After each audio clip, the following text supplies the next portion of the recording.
turabasuhuza mwese abaduteze amatwi, turabifuriza ibihe byiza aho muri hose. Iki ni ikiganiro cy'ishyirahamwe ry'abaharanira ubwisanzure mu bitekerezo, umuco n'amahoro, RECP, Liberté d'expression, culture et paix.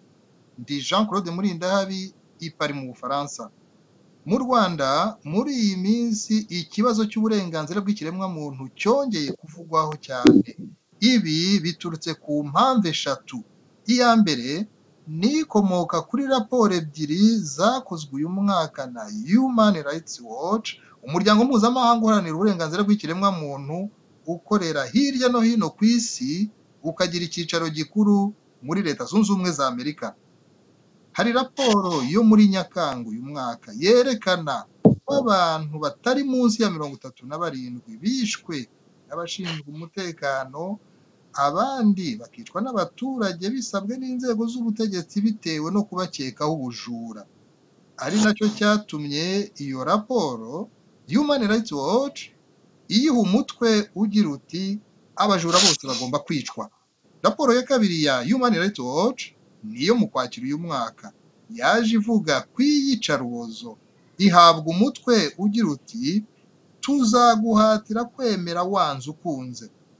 Impamvu ya kabiri yatumye ikibazo cy'uburenganzira bw'ikiremwamuntu kivugwaho cyane muri iyi minsi nuko nyuma y'izi raporo ebyiri haje uruzinduko mu Rwanda rw'impuguke za Loni, za komisiyo ishinzwe ibijyanye no gukumira iyicarubozo.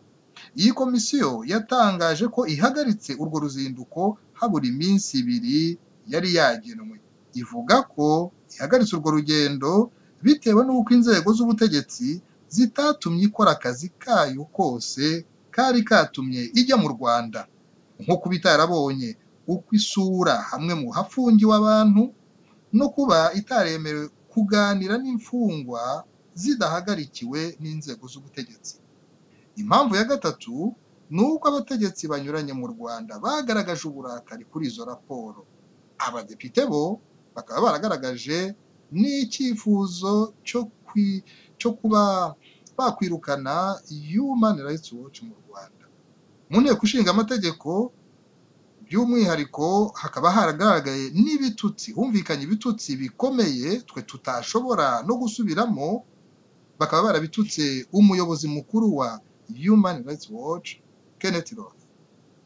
Muri iki kiganiro ndabaza abatumirwa icyo batekereza kuri iki kibazo cy'uburenganzira bw'ikiremwamuntu mu Rwanda, mu gihe bigaragara ko hari ukutumvikana kw'inzego z'ubutegetsi mu Rwanda n'iriya miryango iharanira uburenganzira bw'ikiremwamuntu.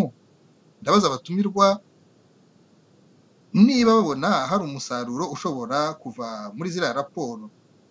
Ingaruka zishobora rero no kuva ku kutumvikana n'ubutegetsi n'iriya miryango zo barazibona bate? Joseph Matata ni umuhuzabikorwa w'ikigo giharanira kurwanya umuco wo kudahana no kurenganya mu Rwanda, ari i Buruseli mu Bubiligi. Emery Nshimiyimana ni umunyamabanga mukuru wa Ibuka Bose Rengera Bose, akaba ari Orléans mu gihugu cy'Ubufaransa. Joseph Matata, urakomeye mu Bubiligi? Ndaho ndakomeye. Urakoze cyane kwitabira ubutumire. Emery Nshimiyimana, Orléans, muri amahoro?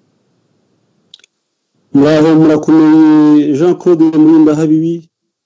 Muriho n'umwanya wo kongera gusuhuza mugenzi wanjye Joseph Matata. Turibuze guhurira muri iki kiganiro rwose aha Orléans turakomeye.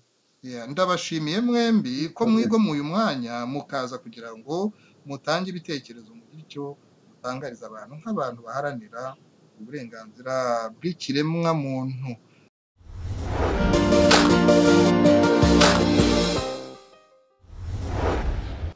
Mbere ya byose ndagira ngo twumve umukuru w'igihugu cy'u Rwanda, Perezida Kagame, uko avuga umutekano wifashe mu Rwanda.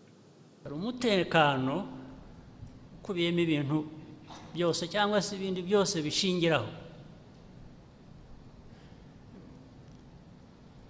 Iyo umunyarwanda aho ari hose, mu mujyi, mu cyaro, aho ari hose, mu gitondo abyuka mu burenganzira bwe ashakisha uko abaho, akora ibishobora kumutunga nta nkomyi, nta kintu umunyarwanda atabyuka avuga ngo abapolisi barampiga, ab'umutekano barampiga, abayobozi b'ibanze barampiga, cyangwa ndahigirwa icyo ndicyo, ndahigirwa uko nsa, barampiga kubera icyo nemera. Iyo umunyarwanda avuka azi ngo icyo bamushakira cyaba ikindi cy'icyaha yakoze, ariko ntabwo bashobora kumushakira icyo yemera cyangwa icyo ari cyo.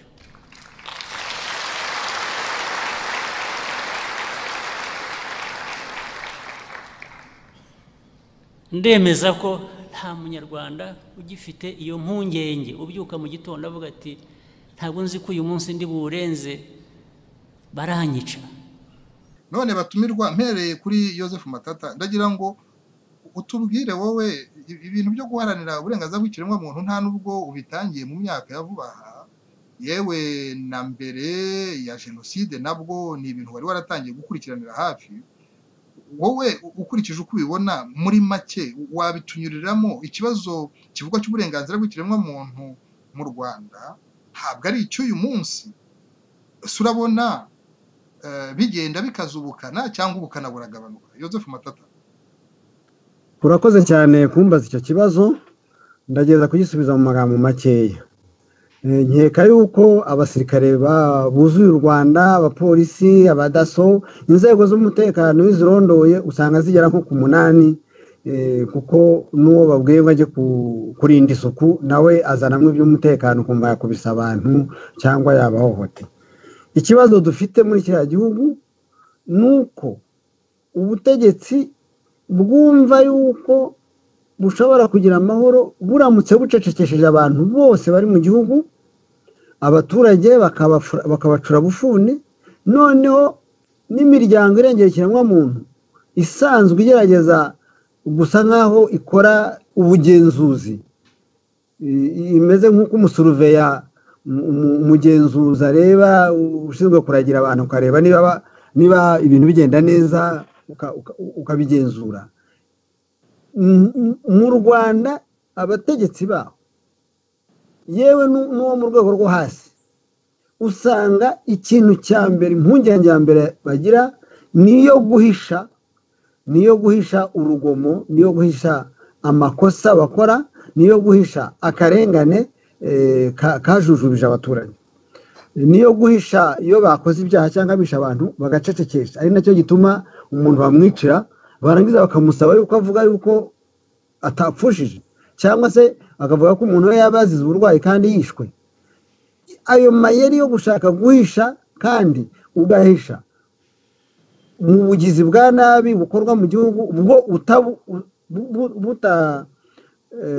ndavuga ubwo bugizi bwa nabi nibura bwo butoroha, nta kintu kibworoshya gihari, ahubwo burushaho gukara uko byatangiye, kandi birongera bigakazwa nuko umukuru w'igihugu yamaze kuvuga ko hari umutekano uhagije, asubira inyuma akavuga ati noneho n'abantu tubarasa amanywa y'ihangu. Ubundi ubutegetsi bwagira iyihe nyungu mu guhohotera abaturage, mu kwica abaturage, kandi ahubwo wenda umuntu ashobora no kwibwira ati buramutse bubafashe neza ntibugire uwo buhutaza ko babukunda, niba bushaka no gukundwa, ibyo bintu ntibihabanye. Inyungu ni izihe muri ibyo bikorwa byo guhohotera abaturage? Inyungu zo guhohotera abaturage ndazibabwira, wenda kugeza ubu ntabwo abantu bigeze barunguruka kuri icyo kibazo, kuko ni ikibazo cy'ingutu ntabwo ari n'akabazo gato. Inyungu ubutegetsi bugira iyo kugira ngo ihohotere abaturage ituruka ku bintu bibiri. Kimwe cyitwa la cupidité mu gifaransa, ubwo ni ukuvuga iki? Ni umururumba w'ibintu. Iyo umutegetsi azi ko kugera ku butegetsi ari ukugira ngo agere ku bukungu, icyo gihe kaba kabaye. Ni nk'uko n'ahandi i Burayi za mafiya ari nazo zikunda ko akenshi ko gutegura ubwicanyi kumva ngo umucuruzi yishwe cyangwa batwitse iduka mu Rwanda urabizi ko iyo tekinike irahari ayo mayeri iyo tekinike irahari ukumva ngo umucuruzi bamutwikiye bakavuga ngo ni amashanyarazi ngo inzu ye ngo na gisida n'amashanyarazi yayitwitse kandi habaye ankete igaragara yahita igaragaza ko uwo muntu bamutwikiye. Ikibazo rero gihari ni iki ngiki nuko umutegetsi iyo avanze ibintu by'ubucuruzi byo kunguka byo gushaka gukira agashaka kubivanga n'ubutegetsi birumvikana ko yitwaza cya gitsure cy'ubutegetsi kugira ngo acecekeshe abarimo kwambura. Ubutegetsi rero bwambura abantu gute? Bwambura bukoresheje imisoro, bukoresheje gushyiraho imisanzu idasanzwe, bukoresheje no gushyiraho navuga amayeri yo kwambura abaturage. Ukavuga uti mugiye guhinga ariko abacuruzi bihingiraga ku giti abacuruzi biguriraga ibintu n'abaturage bakumvikana igiciro baravaho, ahubwo twashyizeho amakoperative wazajya kureba amakoperative atwara umusaruro wose y'abaturage. Ayo makoperative ugasanga arakorera iki? Bwa butegetsi bwihishe mu makoperative, bwihishe mu bucuruzi bunyuranye, nk'uko byagaragaye ko FPR si umutegetsi gusa iranacuruza. Umucuruza arangwa nawe amururumba. Noneho ikibazo kindi cya kabiri icyo muracyimbabareho ni ubugoryi. Ni ubugoryi cyangwa se ibyo bita mu Kinyarwanda ubujiji.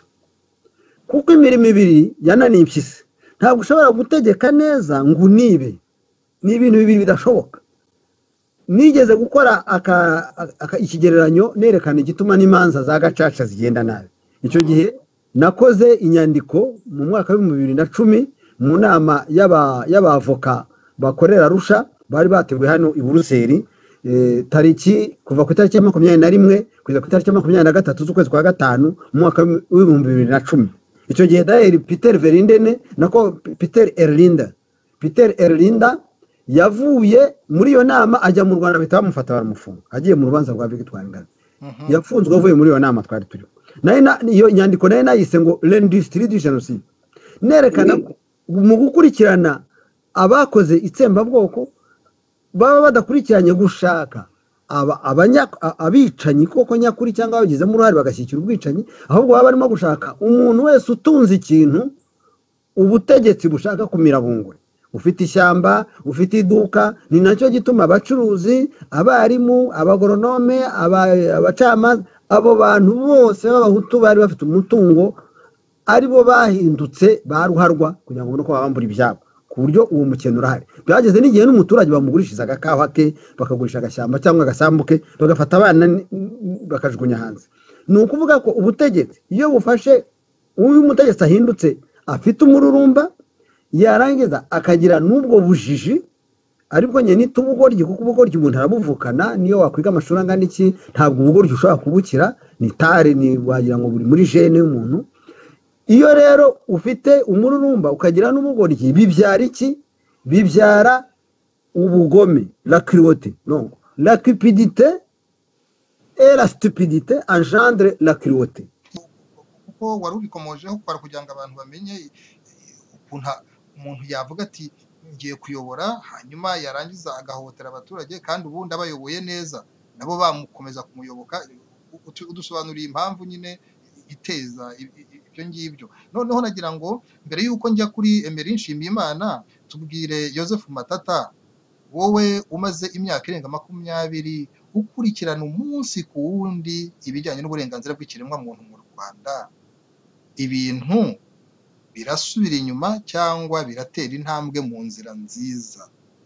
Muri make ibintu byasubiye ku mirari, byahumiye ku mirari. Ndumva ariko abanyarwanda babivuga, ibintu byahumiye ku mirari kubera ko uko abategetsi barushaho kugenda bigwizaho imitungo. Wumvise ibintu by'amadege, wumvise ibintu by'amazu y'imitamerwa yubatswe mu Rwanda, wumvise amasosiyete ya FPR ukuntu akomeje nyine kugenda yiyongera, kuko nka raporo ya ntuza, nka raporo ya FIDH, donc y'umuryango ya Fédération des droits de l'homme, Fédération internationale des droits de l'homme, ifite umutwe wa raporo yayo uvuga ngo la démocratie sous tutelle au Rwanda. Ni ukuvuga ngo demokarasi bayishyize mu kamashu.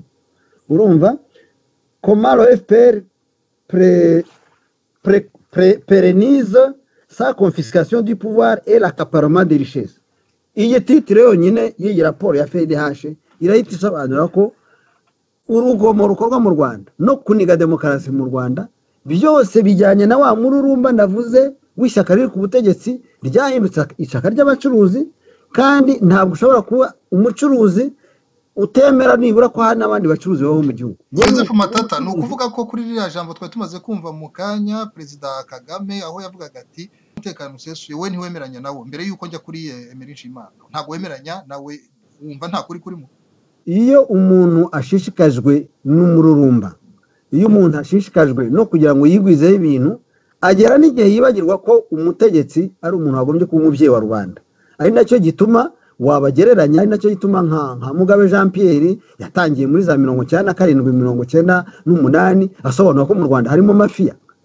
Ibyo bintu ejo bundi mu rubanza rwa Rwigara nabyo Anne Rwigara yabisubiyemo, bavuga yuko ibintu bya mafiya byagiye bigaragara. Umuntu uramusenyeye noneho ugiye no kumuha fagitire, kandi wamusenyeye ahubwo wagombye kumwishyura inzu umusenyeye, noneho ukajya no gusaba fagitire ngo yuko wayisenyeye umuntu ngo nanakwishyure imvune wagize umusenyera. Hari umuntu n'umwe kuko wumva ushobora kwishyura umuntu umusenyera? Ndimo kwerekana yuko uwo mururumba w'abategetsi wabibagije inshingano zabo z'ibanze. Nta na rimwe twiye tugira abategetsi bakora nk'uko ubu ngubu ubu butegetsi bwa Kagame bukora, biratandukanye. Iyo Joseph Matata mu kanya ndakugarukaho.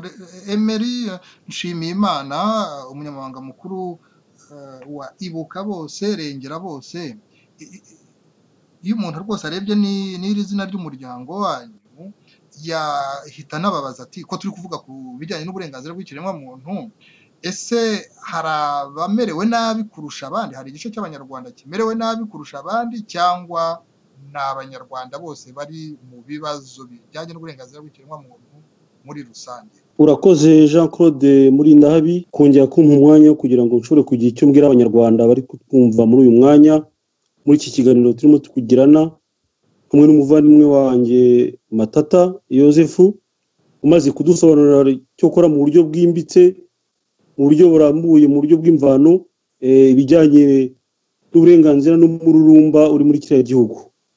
Ariko mu by'ukuri nge kugira ngo ngire icyo mbivugaho, nagira ngo nibutse abatwumva yuko Matata ni mukuru wanjye, aranduta. Nabibutsaga yuko mu mwaka w'igihumbi 1994 nari ngiri mutoya rwose, nari mfite imyaka 26. Ukuvuga ko ntabwo nari naratangiye gutekereza kujya mu bintu bya politiki cyangwa se by'uburenganzira bw'ikiremwamuntu. Ikibazo rero umbajije kijyanye n'umuryango mpagarariye mbere umunyamabanga mukuru Ibuka Bose Rengera Bose, kubyerekeranye nuko yenda haba hari igice kimwe cy'abanyarwanda cy'abagihohoterwa cyangwa se ikindi kidahohoterwa, cyangwa se abanyarwanda bose bahohoterwa muri rusange. Ndabihera mu mateka, reka mbihere kuri, reka mbihere igihe intambara yatangiraga kuva mu mwaka w'igihumbi 1990. Abari impunzi z'abatutsi abari barahungiye mu bihugu byinshi bishyize hamwe bafashijwe n'igihugu cy'Ubuganda, maze batera ariko baza bafite umugambi wo kuza kugira ngo bashyireho igihugu kigendera ku burenganzira bw'ikiremwamuntu. Niba ribuka neza mu ngingo 8 bavugaga ngo FPR yagenderagaho, iyo uzirebye neza ukazisesengura basanga koko niba zishyira mu bikorwa igihugu cy'u Rwanda kizaba igihugu cyiza abantu bose bazisangamo. Ariko kubera yuko baje bafite imigambi ishe, ibyo bintu ntabwo ariko byagenze. Ndabibutsa yuko intambara igitangira muri 90 baje bica guturuka muri za Byumba, baraza barica nk'uko nigeze kwivuga mu kiganiro twagiranye ubushize. Ariko icyo gihe bicaga bibasiriye igice kimwe cy'ubwoko aribwo bwoko bw'abahutu. Barabica barabamara. Icyo gihe bigitangira niko byagenze. Ubwo birakomeza kugeza igihe noneho igihugu cyaje kuba igihugu, bagashyiraho leta. Wabanje kuba perezida w'igihugu abapasiteri Bizimungu, uko byamugendekeye murabizi. Ariko kubera yuko bari bafite plan yabo, bari barateguye yuko nyine pasiteri yari perezida w'agakingirizo, ibyakurikiyeho murabizi ukuntu yafunzwe azize yuko narimo yamagana ubwicanyi burimo buba kandi bukorerwa ubwoko bumwe bw'abahutu. Ubwo tugarutse kuri iki kiganiro cyacu cy'uyu munsi cyerekeranye n'uburenganzira bw'ikiremwamuntu. Kuva icyo gihe rero uburenganzira bw'ikiremwamuntu bwari bwaratangiye gusagarirwa no kutubahirizwa. Ariko nanone gusubira inyuma nagira ngo mbirutse tugarutse ku nshingano kuri teme y'iki kiganiro yuko uyu munsi raporo ya Human Rights Watch y'abantu 37 bapfuye, bamwe bakavuga ngo nabajura ngo bagomba gupfa, ariko sabo ngabo gusa. Nibuka mu mwaka wa 2007 ubuhamya uwitwa Deus Kageneza yatanze avuga ukuntu bakiri mu ishyamba abana b'abasore baturukaga mu Rwanda, abana b'abasore baturukaga i Burundi ndetse no muri Kongo aho zari Zaire, ukuntu bagiye bicwa. Ukuvuga rero ko uburenganzira bw'ikiremwamuntu bwatangiye kutubahirizwa kuva icyo gihe kugeza amagingo aya, kuko byari muri gahunda ya Kagame ubwe, n'ubwo ku itariki ya 2 intambara igitangira ubwo bicaga Rwigema. Kugeza ubu nabwo ni ikibazo gikomeye, kuko avuga yuko urupfu rwa Rwigema ndetse n'urw'abandi bari abasirikare bakomeye harimo abitwaga Babayingana, Abunyenyezi n'abandi, ko abo bose Kagame ari we ushobora kuba yarabishe. Ibyo byose biravugwa, biri mu bitabo ba Mugabe bandika ubu ngubu. Ibyo byose ni ibintu biri ku mutwe wa president uri ubu ngubu. Noneho rero tugarutse ku kibazo wambajije mu bihe bya mbere, yego rwose ubwoko bwari bwibasiriwe butagiraga ijambo mu bwoko bw'abahutu.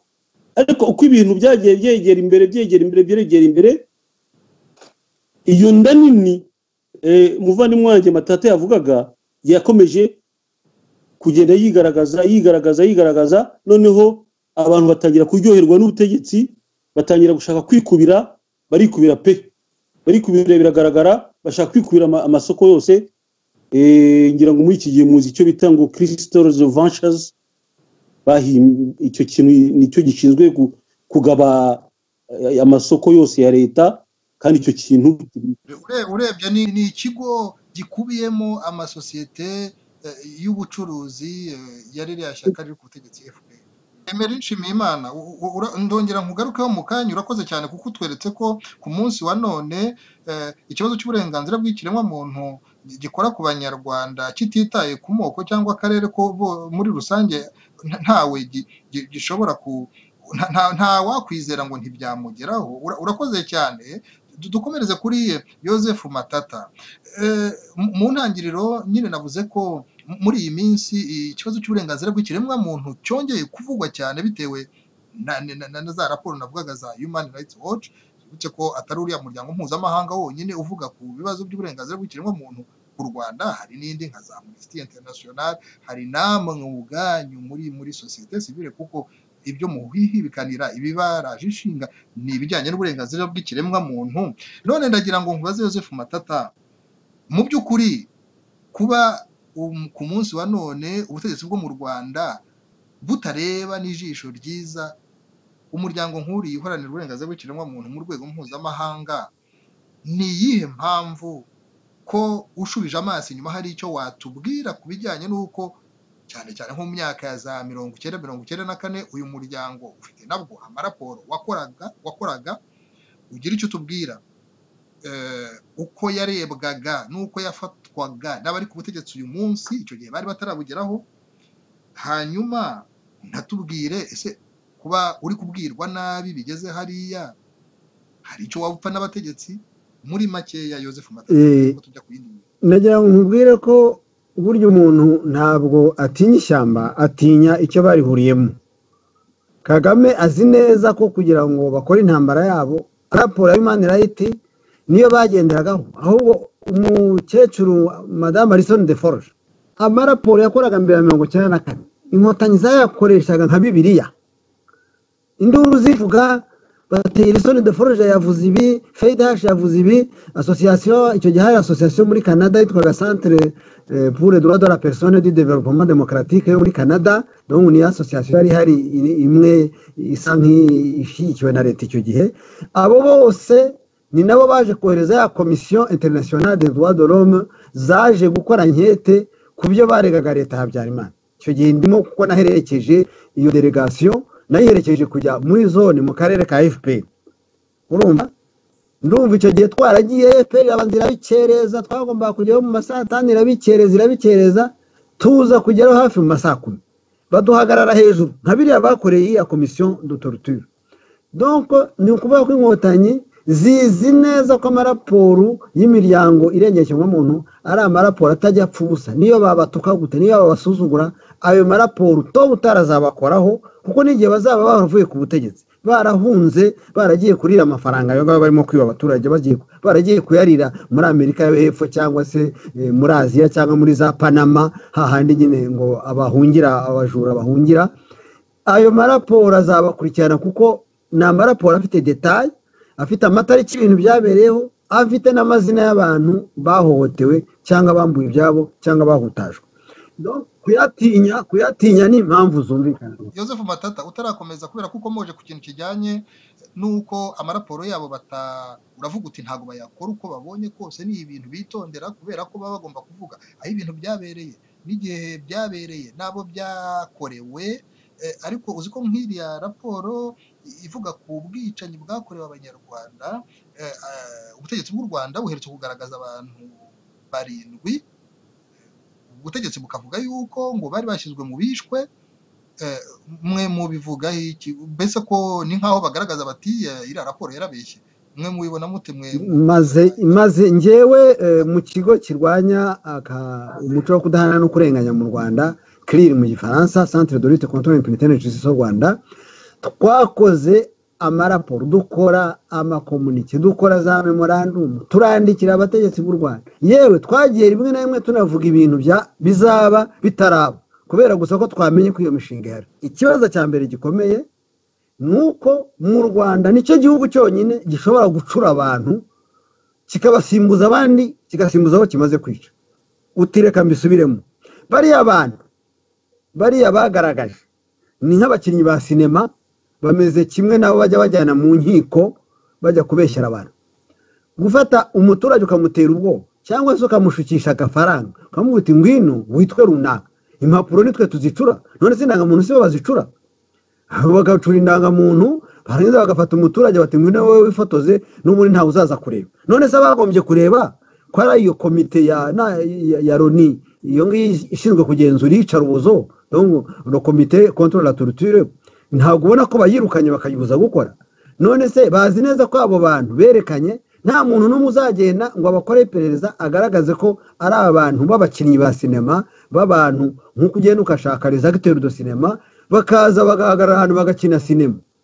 Urumva njyewe ndabyemeza neza kuko raporo ese ubundi Joseph Matata bibayeho ko wenda na Human Rights Watch tuvuge ko kubera ko ntabwo twabashije gukora iperereza rihita rigaragaza ko ukuri kuri ibyo bintu bitabonwa kimwe hagati ya Human Rights Watch n'abategetsi b'u Rwanda, bibaye ko n'abo bantu 7 bibeshyweho, bibuza yuko hakiri uburemere bw'abandi 30 cyangwa barenga nabo ubundi bavugwa nyine ko bishwe. Hari icyo bigabanyaho ikibazo cy'ubwo bwicanyi. Ni ibintu biremereye cyane kuko n'umuntu umwe ntagomba kwishwa cyangwa hohoterwa mu gihugu cye.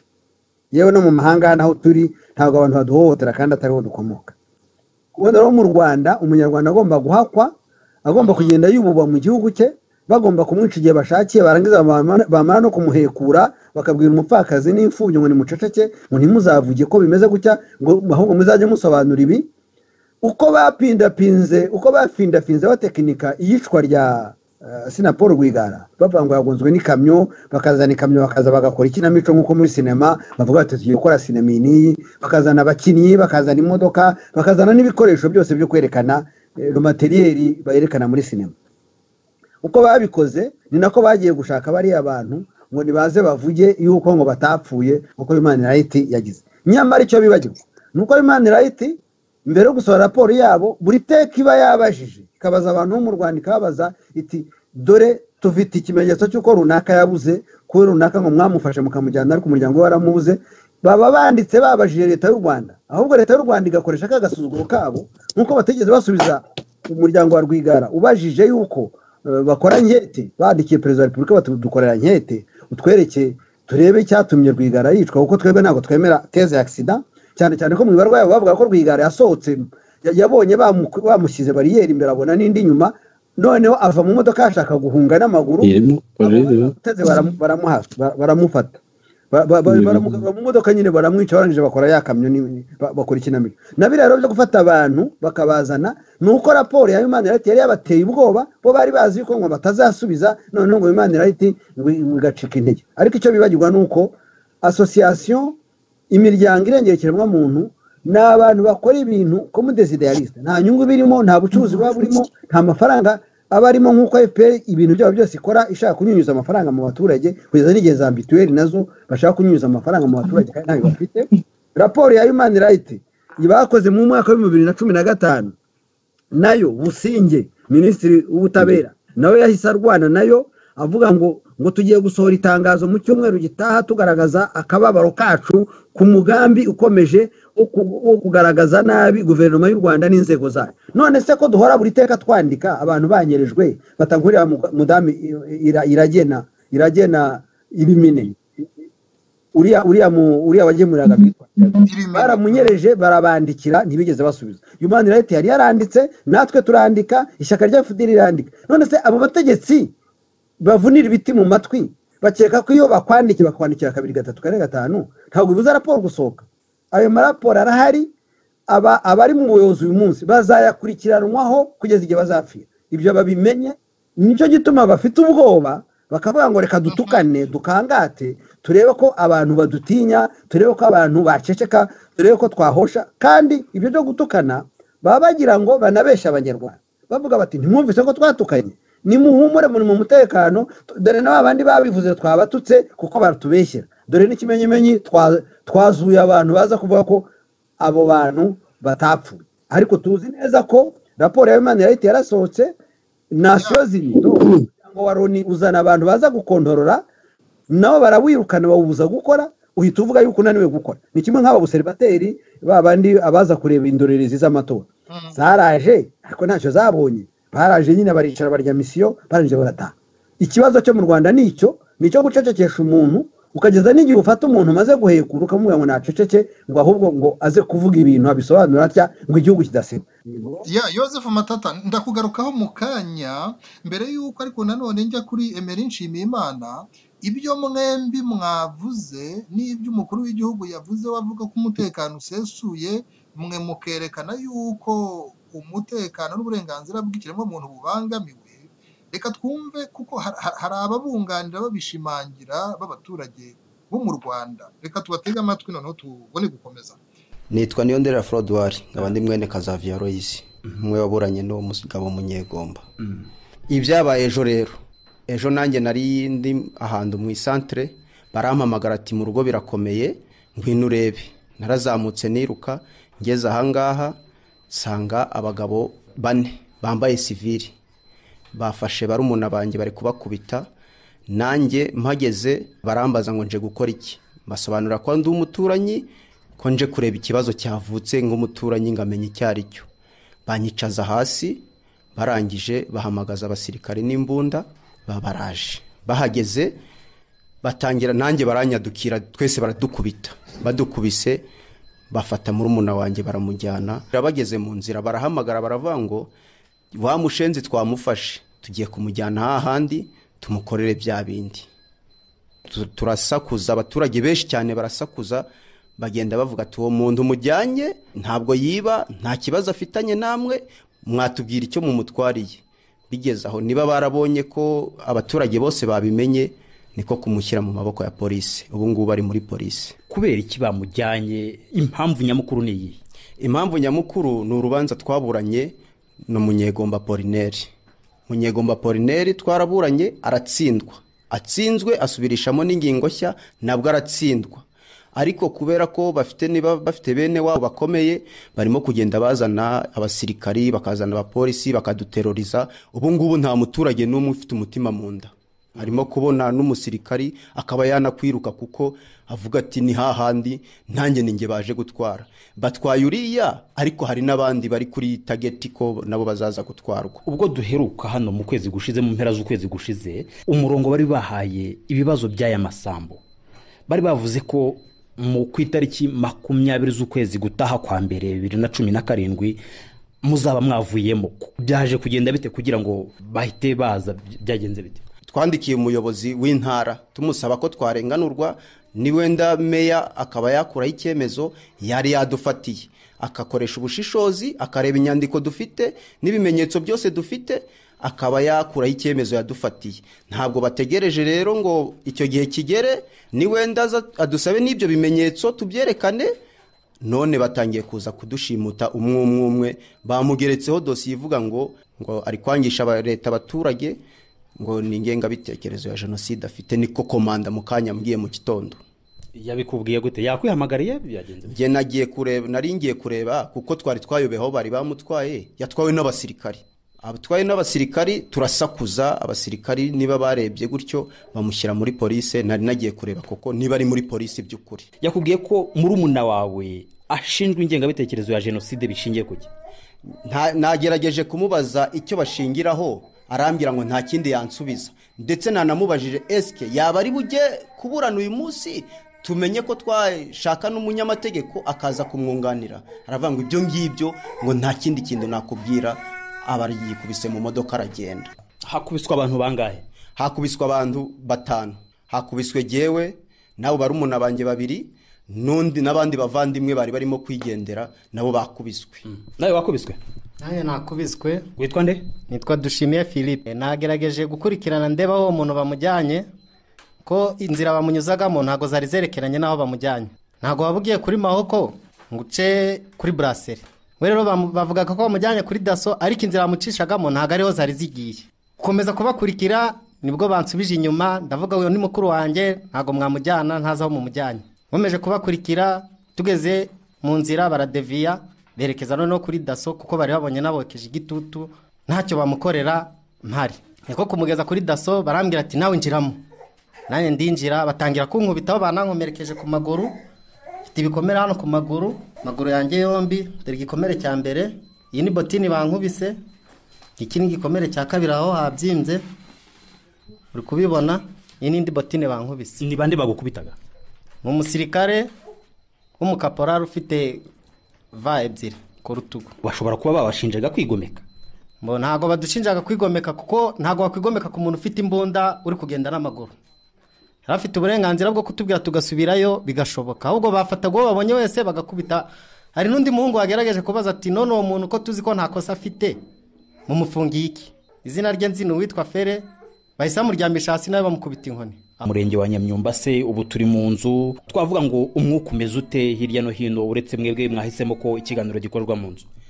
Umwuka ukomeze, umuturage wese ufite isambu muri aya masambu n'iyi saha ne wamuhamagara ntago yapfa kukwemerera. Ubu ngubu nanjye kuba nemeye gukora iyi speech ni umuvandimwe wanjye, sinamutererana, nanjye nguko naba nafashwe nawe ntiyantererana. Niyo mpamvu twemeye gukora iyi speech, ariko mu bandi bose sinkeka ko hari wapfa gutinyuka gukora iyi speech. Hari abahunze se? Kugeza ubu nta wahonze ngarenga igihugu, ariko nta uri mu bintu bye, nta muntu uryamye ngasinzire ko aziki isaha n'isaha adafashwe ku manywa yafatwa na ninjoro. Niyo mpamvu abeshi ntago bari kurara mu mazu yabo, hakoreshejwe imbaraga zirenze izakagombye gukoreshwa kuri iki kibazo. Iyo uvuze ngo abenshi baraye mu nzu zitari izabo bagiye mu kinyegero niko abarundi babivuga, we ntabwo waraye iwawe? Nanjye uyu munsi ntago naraye iwanjye kuko nagerageje no gukubitwa, nabonye ikirenze gukubitwa ari ugupfa. Ntago naraye mu rugo kubera nzi ko isaha n'isaha nanjye bashaka kuza kunshyikira. Tumaze kumva ko hari abataka rwose. Joseph Matata mu kanya yavugaga ati urebye nko gushaka gucecekesha abantu, ariko mwiyumviye yuko hari n'abatinyuka bakavuga uko babangamiwe, bakavuga ibibazo by'umutekano bafite. None Emery Nshimiyimana, ubu noneho nk'abantu muharanira uburenganzira bw'ikiremwamuntu murumva se umusaruro icyo abantu bashobora kwitega muri izi raporo zikorwa buri gihe, zaba iz'iyi miryango mpuzamahanga zaba n'izanyu bo muri sosiyete sivile, abanyarwanda babitezeho iki ryari urakoze Jean Claude kumbaza icyo kibazo. Mbere y'uko yenda nagira icyo mbivugaho,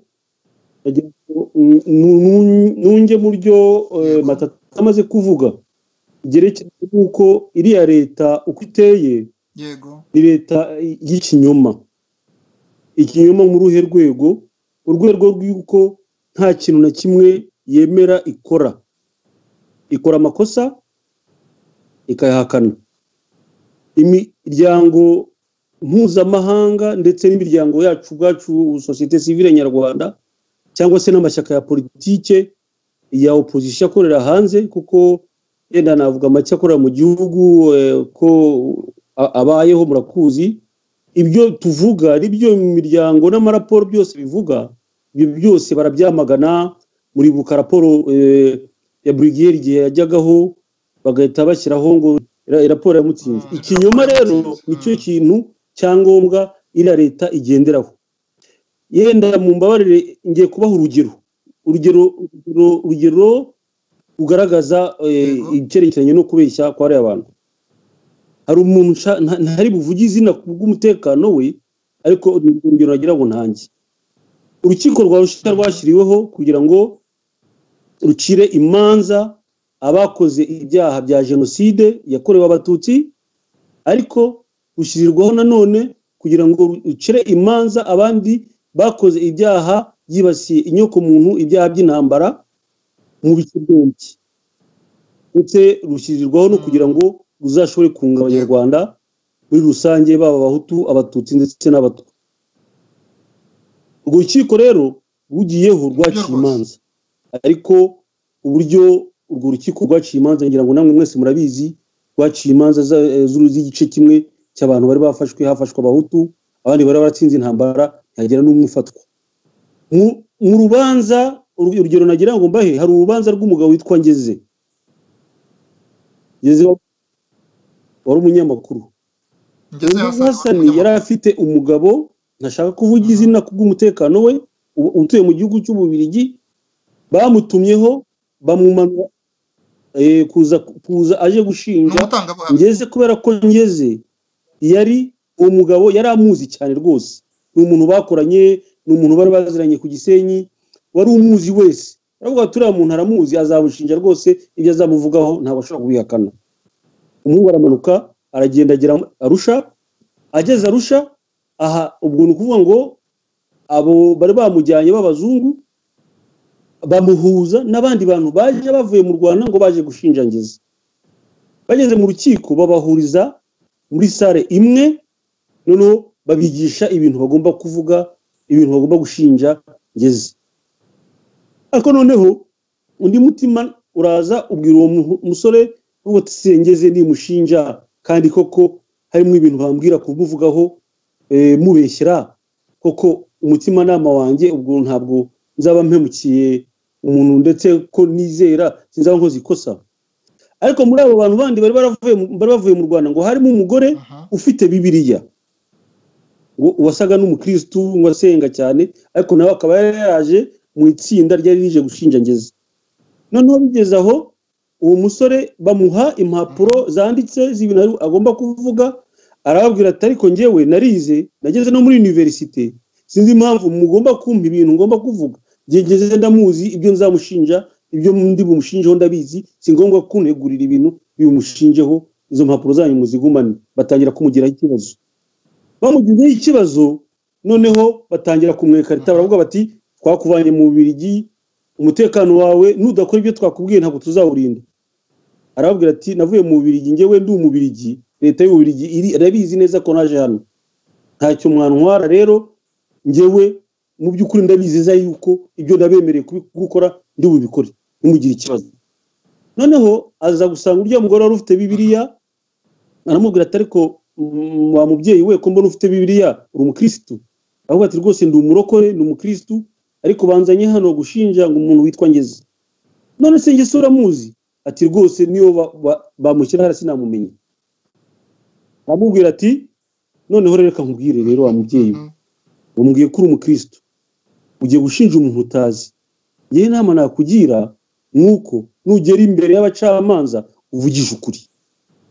Uko byagenze rero mihuse kubera ko yenda igihe ari gito umumungu yageze imbere y'abacamanza avugisha ukuri, avuga ibitandukanye n'ibyo bamubwiye gukora. Yagiye agomba gushinja, arashinjura, aravuga ati ngiye bambwiye gukora ibi ariko ibyo bambwiye sibyo rwose, ibi bimuziho. Noneho wa mugore w'umukristo bamugezeho nawe bamubaje bashyira abantu hariya bamubwira ati twereke Ngeze, ananirwa kumwerekana ko ataramuzi. Arangije aravuga ati rwose nge umukristo ba mu Rwanda batwigishije kuza gushinja uyu muntu simuzi n'ibiki byose. Umugore bamujyana igitaraganya, aravuga ngo yahamutse gukora ko yabonye Ngeze kandi atamuzi, ubu bamwuriza indege gutyo bamusubiza mu Rwanda igitaraganya. Impamvu bivuze rero nagira ngo mbasobanurire uburyo bari abantu ari abantu bababeshyi. Donc ubutegetsi bwabo bugiye ikinyoma. Kubera ko icyo kintu gikomojeho utarakomeza ni byiza kutanza urwo rugero, ariko wenda kubera ko gikomojeho kandi ari ibintu bifite uburemere bukomeye, nuko ikizwi icyo washakaga kwerekana nuko hari igihe abantu bashobora gushinja ibinyoma. Hanyuma ku bijyanye na Ngeze ikizwi nuko ngira ngo no mu gitabo yandika yerekana ko yicuza ibintu byabaye n'ibyo yakoze. Ngira ngo wenda ku bijyanye na Ngeze ibyo nuko nguko nawe mu gitabo cy'ubwe abyisobanurira, ariko icyo washaka kwerekana nuko mu manza zaba izarusha zaba n'izo mu Rwanda hari abantu rwose bagiye bakoresha ibinyoma cyangwa se basabwa kujya gushinja abantu. Kandi nicyo nashaka kwerekana ngira ngo nerekane ukuntu nyine ubutegetsi bushingiye ku kinyoma. Ariko iyo ubutegetsi bushingiye ku kinyoma ariko bukaba n'ubutegetsi bwa dictature. Noneho dictature ni ikirere. Dictature ni ukuvuga ko uyobora inzego zose z'ubutegetsi. Hari ibintu bita mu mategeko la séparation des pouvoirs. Mu Rwanda iyo séparation des pouvoirs ntibaho.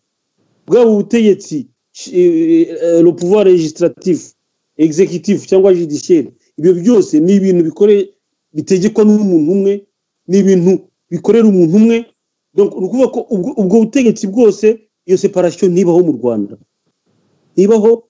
Ni nayo mpamvu tugarutse kuri za raporo twavugaga za Human Rights Watch, za Amnesty International ndetse n'indi miryango nk'iyi yacu Ibuka Bose Irengera Bose n'iyo yakiriye abamatata. Izi raporo zikorwa, icyo ndagira ngo mubwire Jean Claude nuko mu kigereki baravuga ngo verba volent ngo scripta mana. Donc kuvuga ngo amagambo ashobora kuguruka ariko ibyanditse bigumaho. Kuvuga ngo izi raporo ziriho ziranditse, nubwo leta ya Kigali rimwe na rimwe ndibuka igihe mu mwaka wa 2010 yasohokaga raporo mapping yavugaga yuko abantu biciwe muri Kongo nibiramuka byemejwe n'urukiko yuko ibyo byaha bizaba qualifié comme des actes de génocide, ibyaha bya génocide. Emery ugize neza ibyo byo mugani w'ikirati uvuga ko verba volent scripta manent. Urebye rwose kuri kiriya gihe mu bihe bya kera nyine abantu bataratangira kujya babasha kwarojitira no gufata amajwi koko byari bijyanye, kuko ibyavuzwe nta wabaga ari bubashe kongera kubibona, ariko ibyanditse byahoragaho iteka ryose. Ariko muri iki gihe n'ibintu bivuzwe nabyo ikoranabuhanga abantu basigaye babasha kubyarojitira. Ariko icyo ushaka gushimangira nuko hari inyandiko zifite agaciro. Nicyo kintu cyugize neza kuko turi ku musozo urerekana yuko izi raporo byanze bikunze naho uyu munsi zitagira umusaruro ariko ko zizawugira. Ni nacyo kibazo nashaka kubaza ngana kuri yena nta buciye mu ijambo. Yego banza ibintu byanditse ntukabisuzugure yuko to utar igihe kizaba cyose iyo bintu bizagaragara. Hari igitabo hano nasomye, igitabo cya Carla Del Ponte. Urabizi ko Carla Del Ponte yabaye procureur wari yarukiko. Anavuga que la traque, les criminels de guerre et moi. Ipaje ya 299. hari ahantu avuga ngo yego ne pas enquêter sur les exactions du Fonds patriotique rwandais serait revenu à admettre et proclamer que les dirigeants Tutsis étaient couverts par l'impunité, qu'ils étaient au-dessus de la loi. Yenda ngerageje kubivuga mu Kinyarwanda nukuvuga ngo uyu muprocureur avuga ngo kutakora enquête ku byaha by'ubwicanyi byakozwe na FPR ngo byaba ari ngo byaba ari kwemera yuko proclamer que les dirigeants de Tutsi étaient couverts de l'impunité. Mbese ko badashobora guhanwa abandi kandi mu by'ukuri ibyaha bakora bakoze bigaragara. Emery Nshimiyimana urakoze cyane kuko ahantu uganishije igitekerezo cyawe ni naho nagira ngo twumve n'icyo Joseph Matata abivugaho, ni ibijyanye nuko abantu baba biteze umusaruro mwiza yuko raporo nka ziriya zakurikirwa, nuko abantu bakosora n'abavugwa bafite uruhare mu gukosora ibintu, bumva ko igihe kigeze cyo kugira ngo bakosore ibintu ibyazambye bigarurwe mu nzira nziza. Niba n'abantu badashoboye gukosora ibintu, bareke ababasha kubikosora babikosore. Mwebwe murabona Joseph Matata, izi raporo zimaze imyaka, murabona mwabwira abanyarwanda ngo bizere umusaruro, bizere ko ibintu byajya mu buryo byari bigenze bite? Abanyarwanda bagize ibyago bikomeye, bameze nk'aba bantu baguye mu mutego, bashaka gusubira inyuma bagasanga harafunze, bajya imbere bagasanga harafunze, bajya iruhande bajya ibumoso bajya iburyo bagasanga hose hafunze, bajya kure bagasanga bafungiranye mu kintu kimeze nk'akabati, bafitemo umuntu urimo kubakubita inyundo, urimo kubacuza ibyabo, ubabuza no guhumeka. Nicyo kibazo cya mbere abanyarwanda bafite. Nta cyizere rero gihari kuko ubutegetsi bwa FPR, kugira ngo mushobore kubyumva neza, bwagiyeho muri 1994 mu gihe kirenze umwaka, kikabakaba umwaka umwe, bagiye muri 1994 mu kwezi kwa karindwi. Ariko ndagira ngo nkumenyeshe ko tariki ya 15 z'ukwezi kwa gatatu 1995 birukanye amashyirahamwe yari yaraje gufasha amakoperative yo mu Rwanda. Icyo gihe birukanye amashyirahamwe 3 y'Ababiligi, icyitwaga Copibo, icyitwaga Ildope na SOS Fin, mu gihe igihugu cyari kimeze nabi. Babirukanye tariki ya 15 z'ukwezi kwa gatatu 1995, hatari hashira n'umwaka. Tariki ya 6 z'ukwezi kwa 12 1995 birukana imiryango yari yaraje gutabara, icyo bita les ONG humanitaires, abari bazanye ubutabazi, imiryango irenga 38. Iyindi 18 barayihagarika by'agateganyo, nkabiriya bajya bakora za university z'abanyeshuri, kugira ngo abo bantu bose batareba ubwicanyi bwakorwaga, kuko FPR yo yakomeje ubwicanyi nk'ubw'interahamwe, kuko n'igihe cy'interahamwe ari ukwica Abatutsi, ari ukwica Abahutu, FPR yari irimo. Ni nacyo kibazo gikomeye, ni nacyo gituma ubona mu Rwanda adashobora kuba amahoro. Umuntu wese uvuze none se Seth Sendashonga yazize iki? Seth Sendashonga yari minisitiri w'ubutegetsi bw'igihugu, afite abaprefe, afite n'ababurugumesitiri amubwira uko ibintu bimeze mu gihugu. Wari uzi ko ababurugumesitiri bamwe na FPR yagiye ibiba? Reba, kugira ngo burugumesitiri yibwe muri komine ya Bure, ushinzwe serivisi y'ubutasi y'abasivili, ibyo bitaga service de renseignement militaire, zayoborwaga icyo gihe na Musangamfura 6B. Abantu bayo bose benshi barabuze. Wajya kumva umuntu ushinzwe kurebera abaturage nawe bamunyereje yagiye. Anyerejwe nande? Nabo basirikare bavuye i Bugande, bavuye ari ba Kanyundo, bavuye ari ba Gafuni, bavuye ari abicanyi, bari bamenye kuva i Bugande baricaga Abagande barabamaze, baza mu Rwanda ariyo ntuzi. Ako gatsiko rero kabicanyi b'icyo gihe niko kakomeje n'uyu munsi, kakaba gateje ikibazo muri cya gihugu. Ngira ngo hari tuzagashyizwa n'Imana. None Joseph Matata, kuva icyo gihe kugeza uyu munsi nyine hashize iyo myaka yose, kandi buri mwaka cyangwa na kenshi mu mwaka hakaba harakorwaga amaraporo, abanyarwanda bitege ko ayo maraporo azagera aho ngo akagira icyo abyara, ryari bigenze bite? Nicyo cyari ikibazo. Urumva nk'umuntu uharanira uburenganzira bw'ikiremwamuntu bababwira ngo keretse Imana ivuye mu ijuru, nta buryo bushoboka ubona wabwira abantu kugira ngo bizere kubaho ntawubaho ubundi cyangwa mugenzi niba wanjye nawe witwa agira uruhare. Noheli Twagiramungu wahoze kera ayobora umuryango wa Reproder mu Rwanda bakaza kumeneshwa bose mu mwaka wa 2004. Icyo gihe abayoboraga uwo muryango barenga 30 barahunze. Ikibazo cya mbere gikomeye muri cya gihugu ni nuko abategetsi bo badashaka rwose no kumva umuntu bababwira yuko barimo guhotora abanyarwanda. Bo bumva yuko ngo bagomba kwica abantu bagaceceka bakabaha amashyi hasiga ibintu bigatungana. Mbese cya kinyoma twavugaga bakajyana n'igihe basaba umuntu biciye yuko aseka.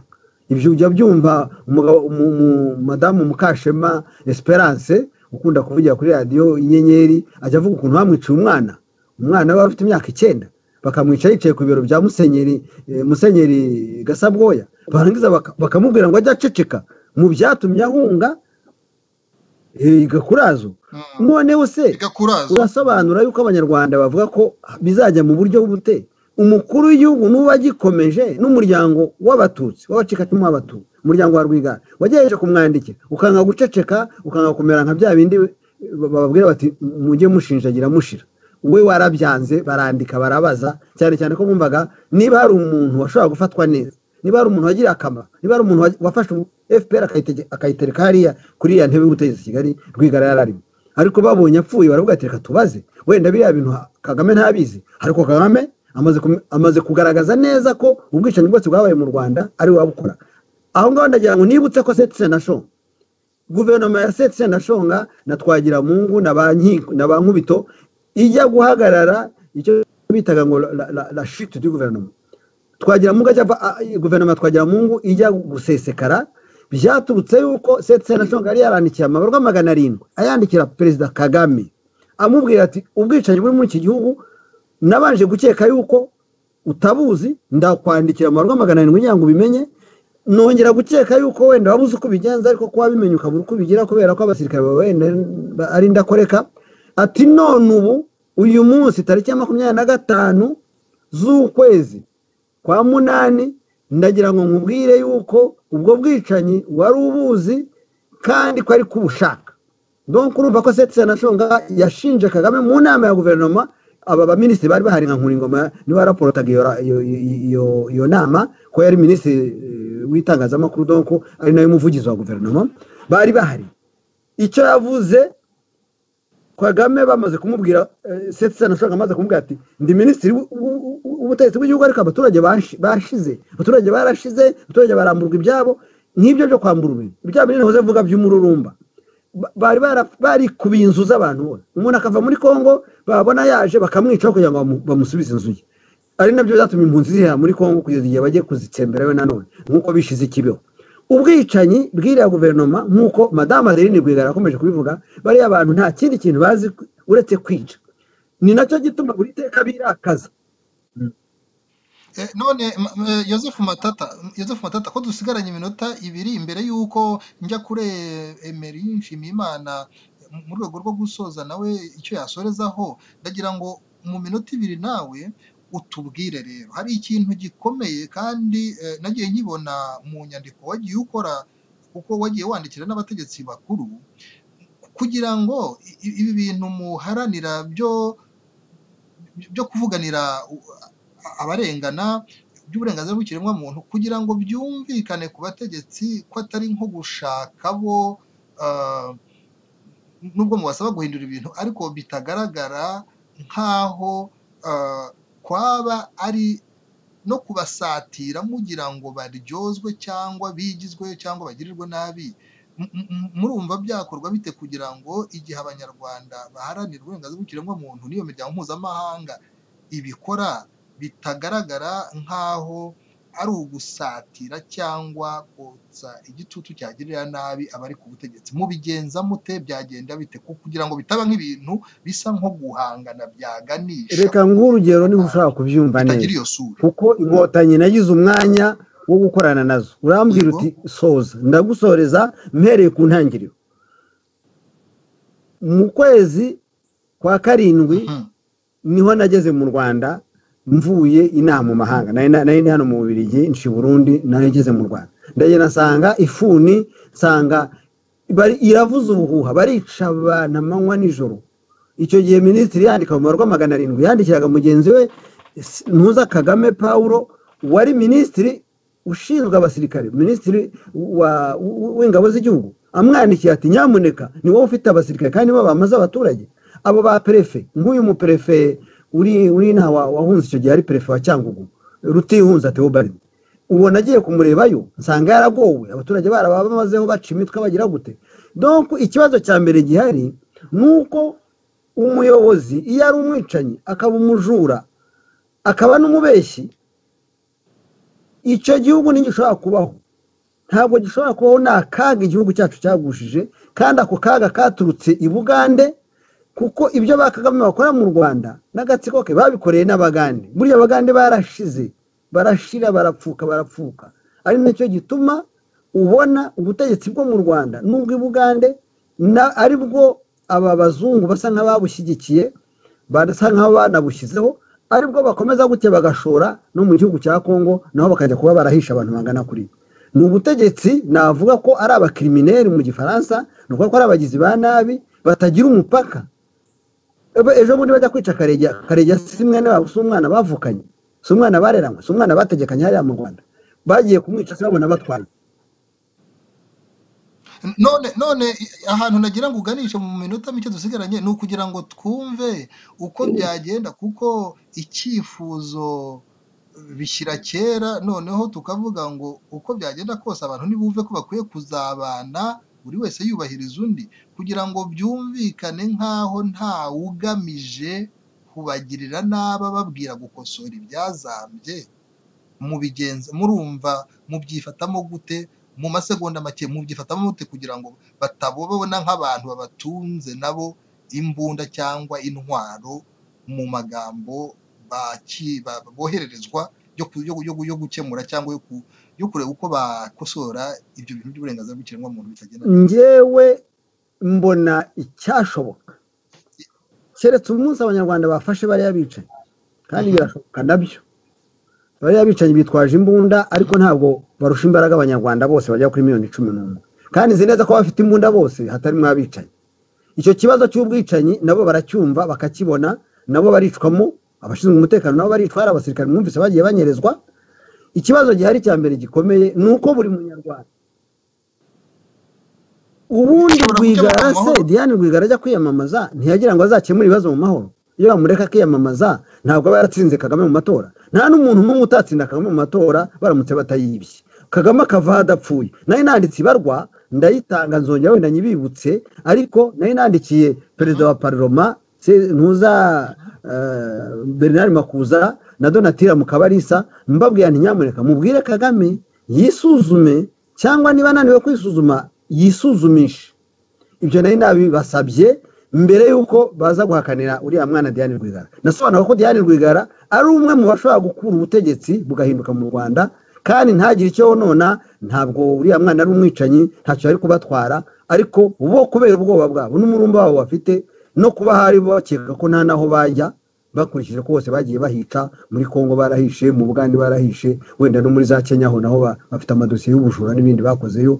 Nkeka yuko abategetsi bo mu Rwanda iyo ubona bameze nk'abihebye, nabo bakora nk'ibyihebe. Ari nacyo gituma umuntu wese ubavuze ati nyamuneka nimusigeho, wese baramusarana bakamutuka. Noneho bakaba bafite n'abagaragu babo aho ngaho mu nteko ishinga amategeko, nabo bashinzwe gutukana, bakanatukana batazi n'ibyabaye. Nawe maraporo niba bayasomye, ni ugutukana gusa ngo barebe ko barya umugati wabo bagakeshaho kabiri. Ibintu abanyarwanda bazabihindura, birashaka ko twese abari mu gihugu imbere, abahuta abatwa abatutsi, kuko twese urupfu rwatugezeho, twese akarengane katuriho. Murabona urubanza rwabaye kwa Rwigara hariya rwagaragaje ko akarengane gahari. Mwabonye abaturage, ahubwo muri umwanya wo gushimira bari abaturage bagiye ari benshi kujya gukurikira urubanza rwa Rwigara, kugira ngo barebe aho akarengane kageze. Urebye sabo mu muryango wa Rwigara bonyine bafite ibibazo bijyanye n'uburenganzira bw'ikiremwamuntu, hari n'abandi. Muzi ko kuva ku itariki ya 6 z'ukwezi kwa Nzeri hari na Jeanine Tuyisenge waburiwe irengero. Uwo rero akaba afitanye isano na Sylvain Sibomana w'umunyamabanga mukuru mu ishyaka rya FDI. Bo mu ishyaka rya FDI muzi ko bari mu manza muri iki gihe.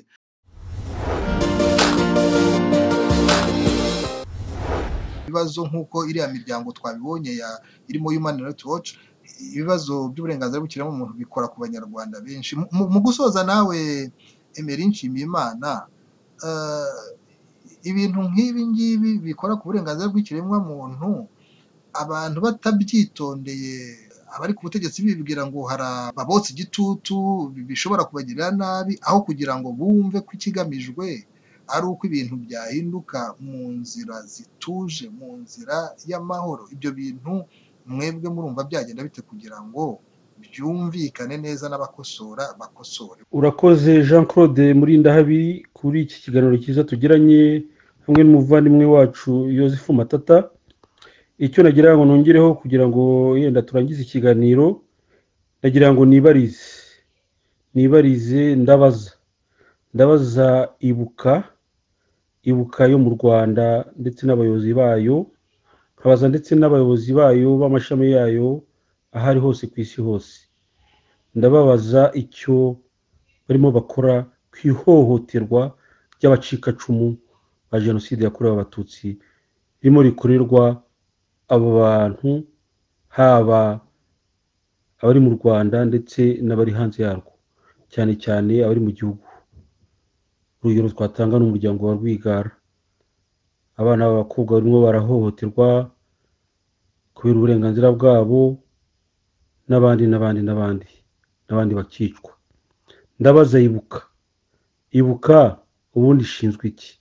Inshingano zayo ni izihe? Si ukurengera abacikacumu? Kuki se kugeza ubu ntacyo ivuga? Twe nkayibuka bose ngera bose turababaza tuti ese mumaze iki? Muri gukora iki? Kuki mutavugira izo nzirakarengane zacitse ku icumu? Abandi mbaza ni abahagarariye komisiyo y'igihugu ngo ishinzwe kurwanya jenoside, CNRG. Iyo komisiyo ndayibaza nayo, ese irimo irakora iki iyo iyobona abatutsi bicwa ndetse n'abahutu bakicwa? Kuko abakorerwa jenoside si abatutsi gusa, ndetse n'abahutu baricwa. Iyo komisiyo irakora iki ko nta kivuga, ko nta kikora, ko yirirwa ahubwo ikorera mu kwaha kwa leta? Ndayibaza nayo nti ese murakora iki? Ese mumaze iki? Mushinzwe iki? Kuki ntacyo muvuga ku bibera mu Rwanda, ku karengane kose tugenda tubona twumva? Ikindi narangirizaho rero, ndabaza abagore, ndabaza ko abagore bashyizwe imbere muri kiriya gihugu bakaba buzuye mu nteko ishinga amategeko, babona umubyeyi nka Adeline Rwigara n'abakobwa be barenganwa kuri aka kageni, abagore bagaceceka. Bakora iki? Baravuga iki? Uburenganzira bw'umugore burihe? Iyo babona Ingabire Victoire afunzwe bagaceceka bakarunuma, iyo babona umugore yicwa avuye mu Bubiligi ari umucikacumu, iyo babona abazunguzayi bicwa hakabamo abagore benshi bicwa, baravuga iki? Abo bagore bavuga ngo batejwe imbere mu gihugu baravuga iki? Nagira rero ngo rwose mu by'ukuri ndangize kuri icyo ngicyo mvuga nti ayo mashyirahamwe yose, abo barengera abacikacumu, abo barengera abagore, abo bose navuze n'iyo komisiyo barakora iki? Baravuga iki? Rwose ndababaza, ndagira ngo bansubize. Niba ngombwa, niba bumva yuko yenda narengereye, muzampuze nabo maze mbibarize, babaze igituma baryumaho bakaruca bakarumira, ntagire icyo bavuga kuri ibibazo byose abana b'abanyarwanda bagenda bahura nabo. Nitwisuzume, twirebe, ese twe turi shyashya? Twebwe tuharanira abo banyarwanda bababaye, twe turi hanze y'igihugu, tubaho neza, turarya tukaryama, nta muntu twirukankaho. Ese koko twe turi miseke igoroye? Ngewe icyo nasaba abantu nuko abanyarwanda, rubanda rwose, baba abahutu, abatutsi n'abatwa, bahaguruka bagashirika ubwoba. Ingero ni nyinshi byagiye bibaho. Muri Burkina Faso byarabaye, Blaise Compaoré baramuhambiriza aragenda. Kuki mu Rwanda bidashoboka? Kuki mu Rwanda abantu badashobora gukora icyo bita revolution pacifique ngo bahaguruke? Donc iterabwoba impinduka mu mahoro, bakabumvisha yuko ibyo leta ibakorera yica abantu, ijugunya abantu muri rwego, yica abantu hirya no hino. Nagira nkubwire nkwibutse iterabwoba no guhahamura abantu aho byagejeje abantu. Muribuka mu matora ya Kagame ashize, yagiye mu majyaruguru ku Gisenyi, niho nkomoka iwacu, bamuririmbira indirimbo ivuga ngo ndandambara yandera ubwoba. Ibyo bintu murabyibuka? Uwo musore wabivuze ndamuzi, iwabo ndabazi, uwe n'umuryango ise nyina n'abandi bavandimwe bose barabuze babura amezi 2 bataza wafungiwe. Ariko iyo wumva umuntu nk'uwo nguwo yarahamutse kugeza ubwo asingiza Kagame, agafata indirimbo yo mu gitabo cy'Imana cyo guhimbaza Imana akahinduramo Kagame, wumva aho ubwoba bugeze abanyarwanda. Ndahamagarira abanyarwanda rero gushirika ubwoba, bagahaguruka bakamagana ikibi, natwe tugakira hamwe. Ikibazo dufite twebwe abanyarwanda bari hanze mu mashyaka no mu mashyirahamwe asanzwe nuko natwe ubwacu tudashyize hamwe.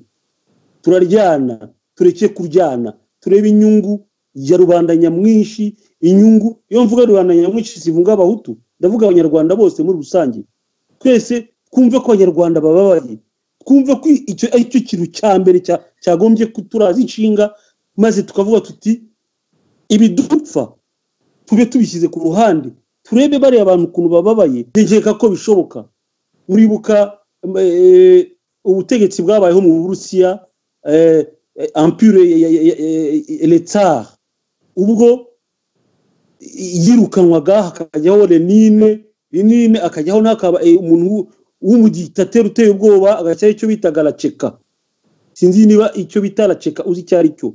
Galacheka yari police yarashyizweho na Lenine. Iyo police yari police itaragira igitegeko igendera, yaricaga. Niko ubu ngubu mu Rwanda bisigaye bimeze.